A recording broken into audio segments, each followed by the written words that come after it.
Dia nak buat movie yang based on true story. Dan dalam pada masa yang sama, pada masa dia tengah nak buat movie pasal pembunuhan tu, ada seorang pembunuh yang masih tidak dapat ditangkap dan pembunuh tu berada dekat bandar Edmonton, dekat bandar yang sama Mark tinggal. So Mark buat keputusan untuk menjadikan pembunuh tersebut sebagai dia punya contoh dekat dalam movie yang bakal dihasilkan tu, guys. Jadi dalam masa beberapa minggu mendatang, Mark memang buat research kau punya pasal pembunuh tu. Finally, dia berjaya untuk menghasilkan sebuah draft script yang mempunyai 42 muka surat, dan tak tahu macam mana tiba-tiba draft script yang dia buat tu bocor. Orang dapat tahu pasal skrip tu, dan disebabkan skrip tu mempunyai segala detail pembunuhan, skrip tu telah diserahkan kepada polis Edmonton, dan bila diorang baca, diorang memang terkejut gila, guys.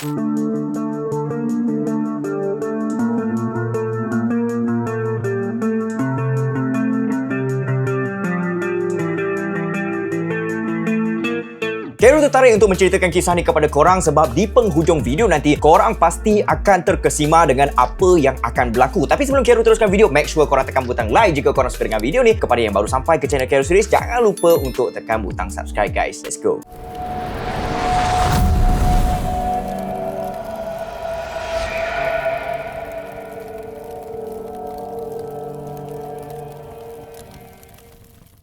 Minggu lepas, Carol baru je beli speaker monitor untuk monitor sound ketika editing proses, dan Carol beli speaker monitor tu adalah hasil daripada profit yang Carol dapat daripada Okta dalam masa seminggu. So sekarang ni Carol bersama-sama dengan Okta nak buat giveaway sebanyak RM10,000 Malaysia kepada 100 orang subscriber Carol Series, dan juga ini membuka peluang kepada anda untuk mula berdagang dan generate side income yang baru. Tapi sebelum tu, Okta ni adalah sebuah syarikat broker yang mempunyai lesen broker secara global, dengan jumlah awards yang mereka dapat adalah sebanyak 60 industry awards sepanjang 13 tahun mereka beroperasi di 180 buah negara, dan mereka mempunyai active user sebanyak 40 juta orang, guys. Okta juga mematuhi undang-undang Islam yang di mana mereka tidak mempunyai kadar interest dan juga mereka tidak mempunyai swap fee. Yang paling best pasal Okta adalah kita boleh berdagang di mana kita berada dengan hanya menggunakan phone dan juga internet sahaja, dan kita boleh trade serendah 25 USD ataupun lebih kurang dalam RM100 Malaysia. And if you guys nak deposit or withdraw, prosesnya memang sangat cepat dan mudah, tak ada charge yang dikenakan. If you guys have any problem, jangan risau, Okta dah standbykan support team yang akan menjawab soalan kita dalam masa 24/7, dan juga if you guys masih baru dengan Okta, jangan risau, mereka dah providekan educational resources seperti webinars, live trading session and many more. Berbalik kepada giveaway sebanyak RM10,000 tadi, ianya tertakluk kepada 100 orang subscriber Carol Series saja, dan caranya adalah tekan link yang ada dekat description, korang download, korang register dan deposit dengan menggunakan promo code Carol100, sebab bila korang gunakan promo code tu, korang akan doublekan korang punya deposit. Akan tetapi giveaway ini hanyalah tertakluk kepada pengguna Okta yang baru sahaja, yang tidak pernah membuat sebarang deposit ke dalam akaun mereka. And then bila korang dah trading, dah ada trading account, korang masukkan nombor trading account tu ke dalam Google Form yang disediakan, yang di mana link Google Form ada dekat description dekat bawah, dan RM10,000 tadi akan diagihkan kepada 100 orang yang layak sahaja, guys. So ini bukan setakat giveaway sahaja, guys. Okta ni berfungsi sebagai sumber pendapatan tambahan dan cara untuk mempelbagaikan pelaburan. Beli pada kadar yang rendah, jual pada kadar yang tinggi. Perbezaan itulah yang menjadi kita punya keuntungan. And for your information, 1/3 rakyat Malaysia trading dengan menggunakan Okta, dan sementara anda sedang menonton sekarang ini, ramai yang dah generate banyak profit dekat Okta. So jom download Okta sekarang dengan menggunakan link yang ada dekat description, dan gunakan promo code Carol100 untuk dapatkan 100% bonus. Dan juga kepada yang tak tahu nak trade, Carol sertakan sekali link dekat description, guys.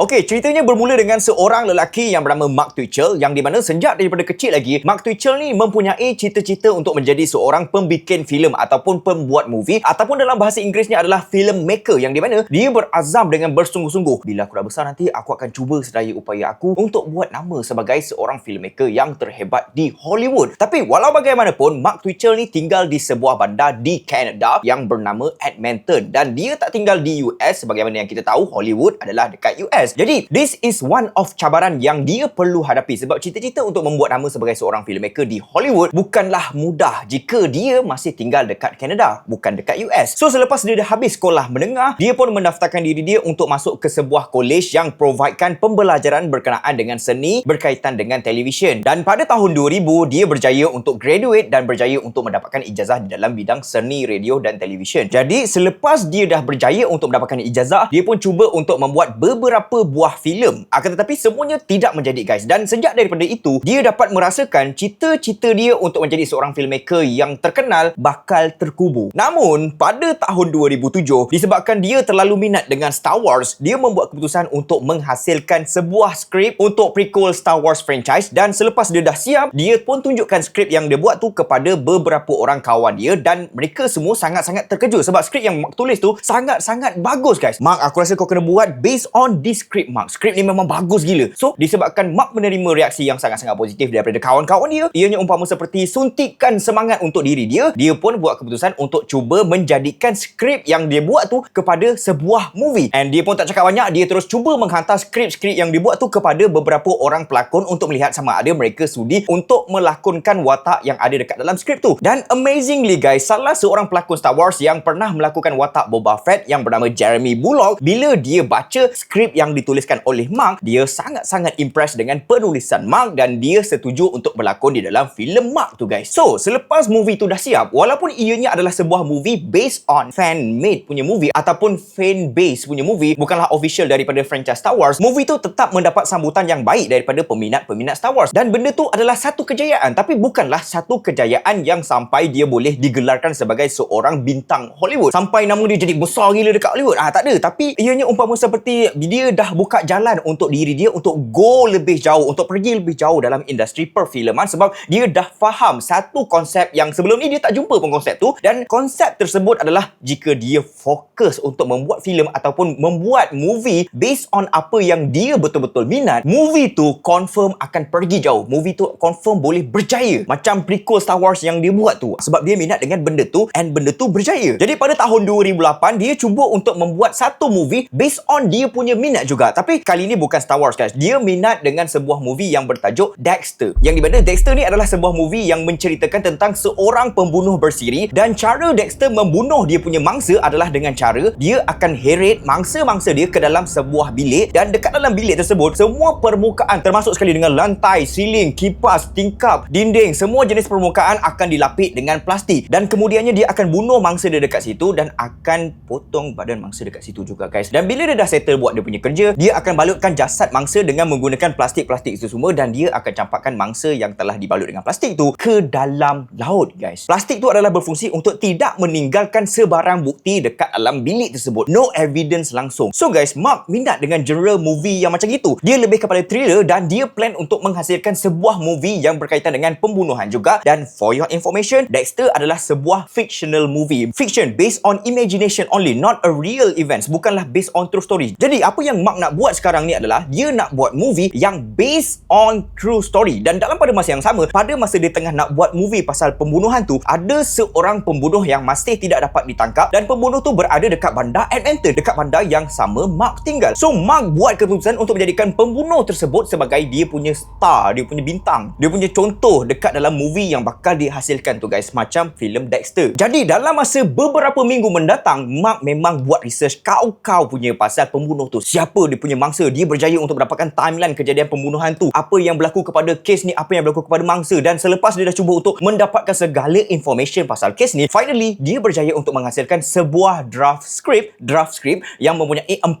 muka surat. Dan tak tahu macam mana tiba-tiba draft script yang dia buat tu bocor. Orang dapat tahu pasal skrip tu dan disebabkan skrip tu mempunyai segala detail pembunuhan, skrip tu telah diserahkan kepada polis Edmonton dan bila diorang baca, diorang memang terkejut gila guys. So guys, kalau korang cuba untuk mencari skrip tu dekat online, kebanyakannya telah disensorkan. Tapi tim Carol berjaya untuk jumpa skrip yang tidak disensorkan. So sekarang ni Carol akan ceritakan segala detail yang ada dekat dalam skrip tu, termasuk sekali dengan nama, tempat, semuanya adalah sebenar. Tempat sebenar, everything is sebenar guys. Pada bulan Oktober tahun 2008, seorang lelaki yang dikenali sebagai Giles Tetrard berusia 26 tahun bekerja sebagai pengawal keselamatan dekat sebuah pusat kasino. Dia tinggal secara berseorangan dekat Edmonton disebabkan oleh beberapa bulan yang lepas isteri dia bagi tahu dekat dia, isteri dia dah tak ada perasaan sayang dan cinta dekat Giles. Maksudnya isteri kepada Giles tinggalkan dia, mereka bercerai. Selepas mereka bercerai, Giles cuba untuk busykan diri dia sebab dia tak nak fikir pasal benda tu, sebab dia masih lagi sayangkan isteri dia, dia masih lagi berada dekat dalam heartbroken condition. condition. Tapi dia cuba untuk jadi kuat. Dia cuba untuk tidak memikirkan pasal semua benda tu. Dan dia cuba untuk membizikan diri dia. Akan tetapi bila dia menyendiri, bila dia seorang-seorang, perasaan sedih mula datang tau. Perasaan kecewa tu mula menghantui diri dia, guys. Tapi pada 3 Oktober tahun yang sama, bila Giles dah habis dia punya kerja, dia pun balik ke rumah. Dan bila dia dah sampai dekat rumah dia masih lagi dalam condition sedih, condition lonely, and suddenly dia termenung tau. And dia mula terfikir, sampai bila aku nak jadi macam gini? Aku rasa aku kena move on kot. Aku rasa aku kena cari orang baru untuk menggantikan isteri aku. Takkan aku nak sedih sampai bila-bila? So dia pun buka dia punya laptop dia masuk ke dalam website dating, and dekat situ dia register, dia set up dia punya profile, dia letak gambar dia, and dia mula untuk mencari orang baru yang duduk berhampiran dengan kawasan yang dia tinggal juga. So dia pun scroll lah untuk tengok beberapa orang wanita yang mungkin dia rasa macam tertarik lah kan. Dan bila dah lama sikit dia scroll tu, tiba-tiba dia berhenti scroll dekat sebuah profile wanita yang bernama Sheena, dan Sheena tinggal dekat Edmonton juga tau guys. So tak cakap banyak, Giles pun terus hantar beberapa mesej untuk berkenalan dengan Sheena, dan beberapa minit kemudian Sheena reply balik mesej yang daripada Giles tu, dan kemudiannya mereka mula rancak berbual dekat dalam mesej sehingga berjam-jam lama je guys. And jadi dalam pada tengah mesej tu, tiba-tiba Sheena cakap, apa kata malam ni kita pergi makan malam, pergi tengok wayang ke, and okey tak? And Giles macam tak sangka yang Sheena tiba-tiba ajak dia keluar sebab mereka baru je berkenalan. And boom, Giles terus cakap, okey boleh, jom, malam ni saya ambil awak dekat rumah, bagi alamat rumah awak sekarang. Dia macam excited tau guys. So bila Giles minta alamat rumah Sheena macam tak berapa nak selesa sangat tau. Dia pun bagi tahulah dekat Giles, sorry Giles, saya rasa saya tak berapa nak selesa sangat lah nak bagi alamat dekat dalam dating website ni, tapi awak boleh tahu rumah saya dengan mengikut direction yang saya bagi ni. So guys, Sheena pun hantarkan kepada Giles satu text message yang panjang gila untuk memberi direction kepada Giles untuk datang ke rumah dia. Seperti yang korang boleh nampak, yellow crosswalk, garbage, fence, and so on lah. Jadi selepas Sheena dah bagi direction, Sheena cakap dekat Giles, okay Giles, kalau dah sampai dekat situ jangan terus pergi ke rumah saya. Dekat situ ada satu garaj, and pintu garaj tu memang berada di dalam keadaan yang terbuka. Nanti bila dah sampai dekat garaj tu, masuk je dekat dalam garaj tu, dan dekat belakang garaj ada satu pintu untuk keluar. Nanti awak lalu dekat pintu tu, and barulah awak akan jumpa saya punya rumah. And nanti bila awak dah sampai dekat situ,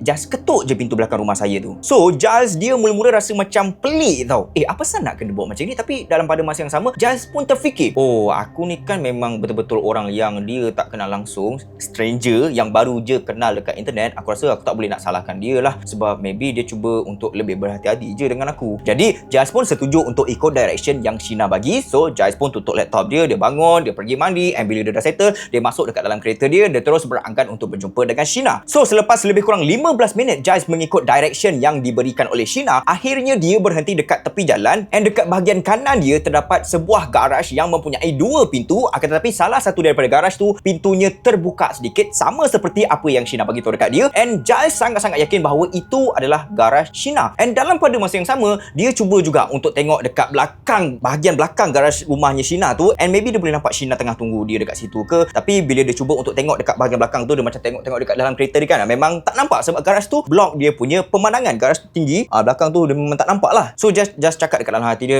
tak apalah, aku dah sampai, Sheena mesti tengah tunggu aku dekat belakang tu. Jadi Giles pun matikan dia punya kereta, dia keluar dari kereta, dia berjalan menuju ke garaj tu, and then dia masuk ke dalam garaj yang pintunya terbuka sedikit tu, and disebabkan oleh pintu tu terbuka sedikit, dia terpaksa untuk masuk dalam keadaan yang merangkak tau. And bila dia dah masuk, dia pun bangun and berdiri dekat dalam garaj tersebut sambil melihat dekat sekeliling dalam garaj tu guys. Alright, keadaan dekat dalam garaj tu gelap tau, sebab tak ada satu lampu pun yang terbuka. Tapi disebabkan pintu tadi tu dia terbuka sedikit, adalah sikit cahaya yang masuk dekat dalam tu, and Giles boleh nampak dengan jelas bahawa dekat setiap sudut di dalam garaj tu, dekat dinding, dekat siling, dekat pintu, dekat tingkap, semua sudut telah dilitupi dengan plastik. So sekarang ni Giles tak tahu apa function plastik tu, and dia pun tak kisah langsung pun pasal plastik tu. Jadi dia pun terus berjalan sampai ke bahagian belakang garaj yang di mana dekat situ ada pintu. Selepas pintu tu, dia akan jumpa belakang rumah Sheena kan. So bila dia dah sampai dekat pintu tu, bila dia baru je nak pulaskan tombol pintu guys, tiba-tiba dia terasa ada renjatan elektrik dekat bahagian belakang leher dia guys. And bila dia dah rasa macam itu, dia terus pusingkan badan dia ke arah belakang. And walaupun keadaan dalam garaj tu gelap, dia tetap dapat lihat dengan jelas bahawa ada seorang lelaki yang besar gila memakai topeng muka hoki sedang berdiri dekat hadapan dia sambil memegang stun baton. Stun baton ni adalah baton yang ada renjatan elektrik tu guys. So bila Giles nampak lelaki tu memegang stun baton,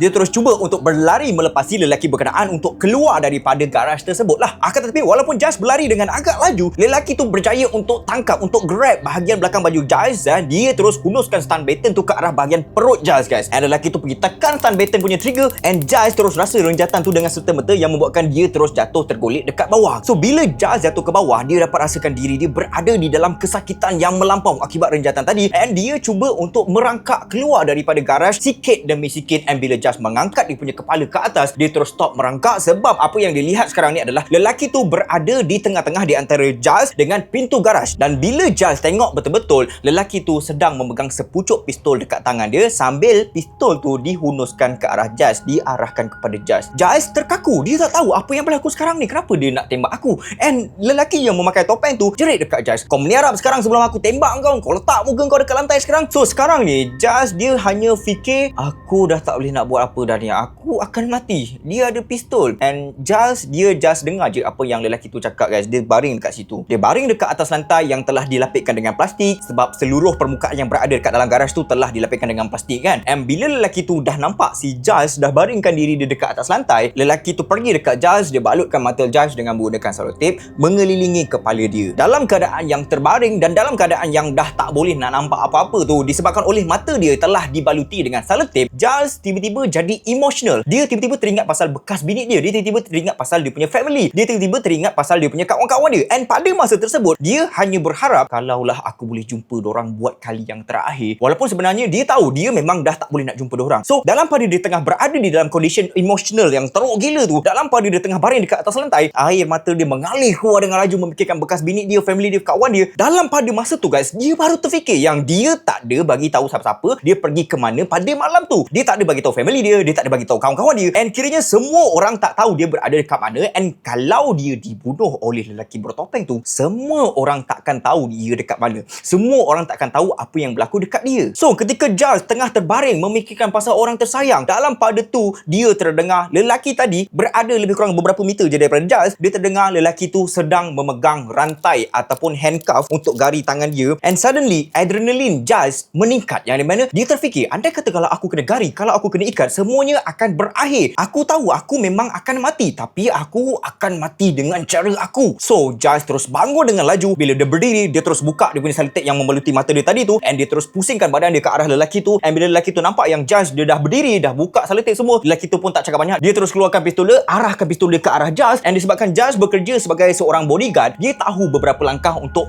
fight dengan musuh yang mengendalikan pistol. And Giles terus pergi dekat lelaki tu, dia pegang pistol lelaki berkenaan, dia tarik pistol tu daripada genggaman lelaki tu, and dia berjaya. And bila pistol tu berada dekat tangan dia, baru dia sedar bahawa pistol tu adalah diperbuat daripada plastik. Ianya adalah pistol mainan guys. So bila Giles realise itu adalah pistol mainan, tiba-tiba je dia terus jadi confident gila untuk fight dengan lelaki tu. Dia terus pegang kedua-dua belah tangan lelaki tu, dia terus tendang kaki lelaki berkenaan. Akan tetapi disebabkan oleh lelaki tu lebih besar daripada Giles, and lelaki tu lebih kuat daripada Giles, lelaki tu tak jatuh, masih lagi berdiri. And lelaki tu hantukkan kepala dia ke arah kepala Giles, and boom, Giles terus terbaring ke bawah. And lelaki tu terus lompat ke atas badan Giles, dia terus tumbuk muka Giles berkali-kali, dia hentak kepala Giles ke lantai. And walaupun ianya nampak teruk, disebabkan Giles punya adrenaline dah lain macam time tu, dia tak rasa langsung tumbukan demi tumbukan yang dia terima daripada lelaki berkenaan. Adrenalin dia tu gila bab time tu guys. And sebenarnya dia memang sengaja bagi lelaki tu tumbuk muka dia tau, sebab dia tengah tunggu sampai lelaki tu penat tumbuk muka dia. And bila dia dah nampak tumbukan demi tumbukan tu dah semakin slow, dia terus bangun and dia terus lari menuju ke pintu keluar. Akan tetapi lelaki tu berjaya untuk pegang jaket Giles, and Giles dia macam lepaskan jaket dia, and dia terus berguling keluar melalui pintu garaj yang terbuka separuh tu guys. So bila dia dah berjaya untuk keluar daripada pintu garaj, dengan secara tiba-tiba dia dapat rasakan yang badan dia dah tak bermaya tau. Otak dia suruh dia lari, tapi disebabkan tadi dia dah terkena renjatan elektrik di bahagian leher dengan dekat bahagian perut, and adrenalin dia pun macam dah mula menurun. Dia terbaring guys, tak boleh nak bangun. Dia cuma boleh merangkak, and dia cuba untuk merangkak menjauhi diri dia daripada garaj tersebut. So lelaki yang serang dia tadi tu tiba-tiba tarik kaki Giles untuk tarik dia masuk balik ke dalam garaj, dan dengan menggunakan tenaga yang ada, dia cuba untuk tendang, dia cuba untuk jerit, dia cuba untuk tumbuk lelaki tu dalam keadaan yang terbaring. And yes, dia berjaya. Lelaki tu tergolek, and dengan baki tenaga yang ada, dia terus bangun and berlari dalam keadaan yang dah tak bermaya tu, and dia berjaya untuk menjauhkan diri dia dengan garaj tu guys. guys. So jarak dia sekarang ni adalah lebih kurang 3 hingga 4 buah rumah, dan sampai situ je dia dah tak larat nak lari lagi dah. Dia baringkan diri dia dekat tempat pejalan kaki tu, dan dalam pada masa yang sama dia cuba untuk tolehkan kepala dia ke arah belakang tau. And dia nampak lelaki tu masih lagi bertopeng, and lelaki tu sedang berlari menuju ke arah Jais. So Jais tolehkan kepala dia ke kiri and ke kanan untuk melihat sama ada orang yang dia boleh minta tolong tak. And yes, ada sepasang suami isteri sedang berjalan kaki di atas tempat berjalan kaki yang si Jais tengah terbaring tu, and diorang nampak yang Jais tengah terbaring, and diorang dengar yang si Jais minta tolong, and diorang pun terus berlari ke arah Jais. And Jais terus tunjukkan tangan dia ke arah lelaki bertopeng tu. Encik, tolong saya. Dia nak bunuh saya, encik. And bila lelaki bertopeng tu nampak yang si Jais tengah bercommunication dengan sepasang suami isteri, dia terus perlahankan dia punya larian. Dia macam berlari jogging, dia macam berlari anak ke arah Jais, and dia terus cakap, Frank, kau buat apa dekat sini?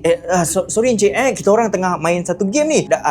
Dah Frank, kau bangun sekarang. Jom kita pergi garaj balik, kita sambung balik main. So lepas lelaki bertopeng tu cakap macam gitu, dia terus beredar daripada situ. Dia terus masuk balik ke dalam dia punya garaj. And then Jais terus pandang ke atas. Dia pandang ke arah pasangan suami isteri tu yang di mana diorang tak tahu pun apa yang sedang berlaku time tu. Diorang memang terkejut dengan apa yang tengah berlaku sekarang ni, and diorang pun tak tahu mungkin ini adalah perangkap untuk diorang kena rompak ke, ataupun perangkap untuk diorang kena culik ke. Diorang tak tahu, diorang confused. And diorang terus cakap dekat Jais, sorry bro, kita tak boleh nak tolong. Jadi sekarang ni Jais ditinggalkan keseorangan dekat situ. Tak ada siapa-siapa lagi yang ada, tak ada orang dekat situ. And apa yang dia lakukan adalah dia pusingkan badan dia dalam keadaan terbaring tu. Dia pusingkan badan dia ke arah garaj tadi, and disebabkan pintu garaj tu terbuka sikit, dia nampak yang lelaki bertopeng tu tengah mundar mandir dekat area dalam garaj dia tu guys. Jadi Jais macam dah tak tahu nak buat apa. Tak ada orang yang lalu dekat situ, tak ada orang yang boleh tolong dia. Dia cekalkan hati dia untuk bangun, and dia terus berjalan dengan gaya yang tidak bermaya. Dia dah tak larat kan. Dia pergi jalan, dia pergi ke arah kereta dia, and amazingly dia terselamat daripada dibunuh. So bila dia dah sampai dekat rumah dia, dia memang trauma gila dengan apa yang berlaku kat atas diri dia. Dan sebenarnya dalam pada masa yang sama, dia rasa malu gila sebab dia telah diperbodohkan dengan sangat mudah oleh seorang lelaki yang entah siapa pun tak tahu, and lelaki tu menyamar sebagai seorang perempuan yang bernama Sheena. So sekarang ni dia tak tahu kenapa dia diperbuat macam itu. Dia tak tahu apa yang sebenarnya berlaku, and disebabkan perasaan malu diperbodohkan dengan begitu saja, dia tak buat report polis. Dia tak ceritakan pun pasal benda ni dekat sesiapa, even family dia, kawan-kawan dia, semua dia tak cerita, and dia just move on je. Lantaklah situ. Seminggu kemudiannya, pada 8 Oktober, seorang lelaki yang tinggal dekat Edmonton juga bernama Johnny L. Tiger, berumur 38 tahun. Dia menggunakan dating website yang sama dengan Jais gunakan sebelum ni. So guys, Johnny dia bekerja sebagai seorang quality control untuk sebuah syarikat oil and gas, tapi dia tak suka dengan kerja dia tu. Dan bila time dia tak kerja, dia akan meluangkan masa untuk bermain komputer, dan juga dia akan berjalan-jalan dengan menaiki motosikal berkuasa tinggi, atau kita panggil sebagai superbike lah. Johnny dia ada beberapa orang kawan yang rapat dengan dia, tapi dia tak ada isteri, dan disebabkan itulah pada petang 8 Oktober tu, dia menggunakan dating website yang sama dengan Jais gunakan, dan cuba untuk mencari seseorang yang mungkin boleh dijadikan isteri dia. So dia pun scroll-scroll untuk tengok wanita yang dia berkenan untuk berkenalan, and suddenly dia stop dekat profile seorang wanita yang bernama Jen, dan Jen adalah seorang wanita yang tinggal dekat Edmonton juga. This is perfect. Dah dekat dengan aku ni, aku try message dia lah. And yes, tak sampai berapa minit, Jen reply message daripada John, and diorang terus bercommunication through messages selama berjam-jam, and diorang terus bersetuju untuk keluar pada malam tu juga, untuk pergi makan malam dan tengok movie secara bersama-sama. Tapi dekat sini guys, bila John minta alamat Jen, Jen bagi tahu dekat John bahawa dia adalah seorang wanita yang paranoid, and dia takut nak bagi alamat rumah dia dekat dalam website tu. Dan Jen tetap bagi alamat rumah dia dengan cara memberikan direction yang berjela-jela panjangnya guys. Nanti bila dah sampai dekat depan garaj, masuk dalam garaj, pergi dekat pintu belakang garaj, and then keluar daripada garaj tu, awak akan nampak pintu belakang rumah saya. Dekat situlah saya akan tunggu awak nanti. Mula-mula John memang rasa pelik tau dengan direction yang diberikan oleh Jen, tapi dia just positif je sebab dia dah memang tak sabar gila nak jumpa dengan Jen. Keterujaan untuk berjumpa dengan Jen mengetepikan keraguan di dalam hati dia, and dia terus setuju untuk berjumpa dengan Jen dengan menggunakan direction yang diberikan tu. So John pun terus bersiap-siap. Bila dia dah mandi, dia dah pakai baju yang smart-smart and dah ready untuk bergerak, dia stop sekejap.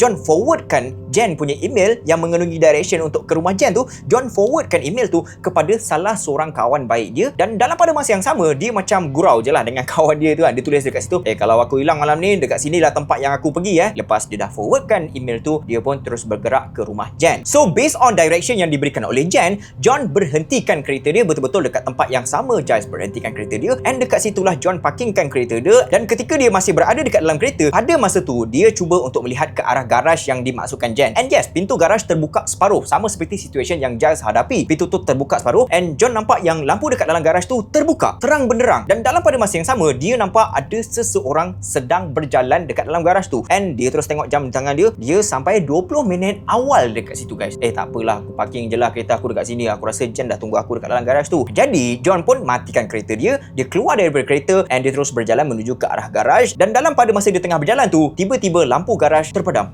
Apa salah lampu terpadam? Dia dengar aku datang ke? Dia tak nak aku masuk ke? Apa jadi ni? Tak apalah, aku rasa aku masuk je lah. So John pun lalu dekat pintu yang terbuka separuh tu. Dia tunduk sikit and dia masuk. And keadaan dekat dalam garaj tu sekarang ni berada di dalam keadaan yang sangat gelap tau. Dan selepas dia dah masuk tu, dia terus cakap, "Hello? Ada orang tak?" And dalam beberapa saat macam gitu, tiba-tiba lampu terbuka balik. Dan pada masa itulah John melihat dekat sekeliling dalam garaj tu dipenuhi dengan plastik. Semua tempat telah dilapikkan dengan plastik. And bila John pandang ke arah belakang garaj, dekat situ ada seorang lelaki yang John tak kenal. And John tengok lelaki tu, and lelaki tu pun tengok John. Diorang macam saling berpandangan sekejap. And beberapa saat kemudian, lelaki tu terus kenalkan nama dia. Nama saya Harry. Saya sewa garaj ni dengan Jen. Tadi saya baru je borak dengan Jen. And Jen bagi tahu malam ni awak akan keluar dengan Jen kan? Okey, tak apa.